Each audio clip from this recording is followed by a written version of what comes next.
Nagdurugo sa tuwing ika'y nakikita niya, kaya't dumudugo. Ang alin? Oh, sorry, mali. Hindi naman pala kayo eh. Huwag ka na magselos. Ano ka ba? Ay, nako.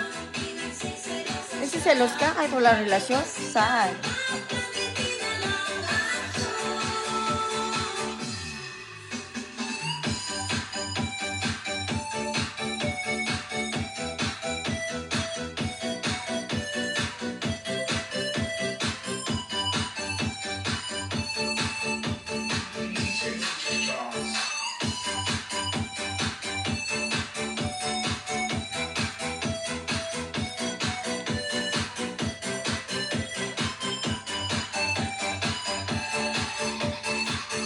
Makinig kayo, maganda to. KSP lang.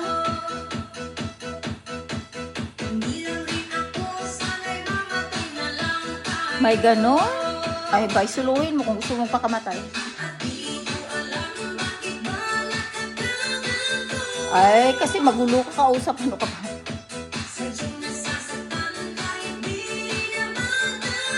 Ay, hindi nga kayo. Huwag mong pilitin maging kayo. Abay, baka may ganito ka talaga.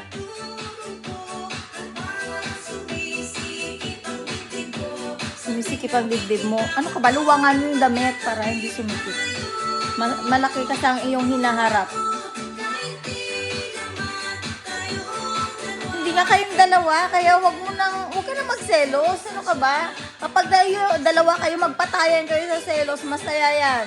Diyan nyo malalaman kung mahal nyo ang isa't isa, kung nagpapatayan kayo sa selos. Yun yung pinaka-exciting na aksyon. Boom!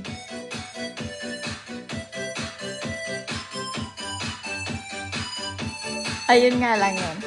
Wala lang. Ay kasi diba, itong kantang ito napakabago sa pandinig ko. Tapos, maraming mga nag-cute-cutean. Cute-cutean na mga Pilipinong sumasayaw, kumakanta.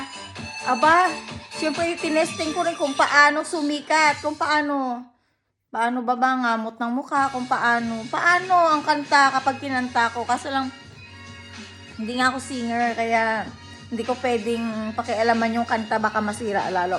Yun lang guys, bye! Have a nice day! Joke lang, walang personalan. Choknat lang, walang puknatan. Okay, bye!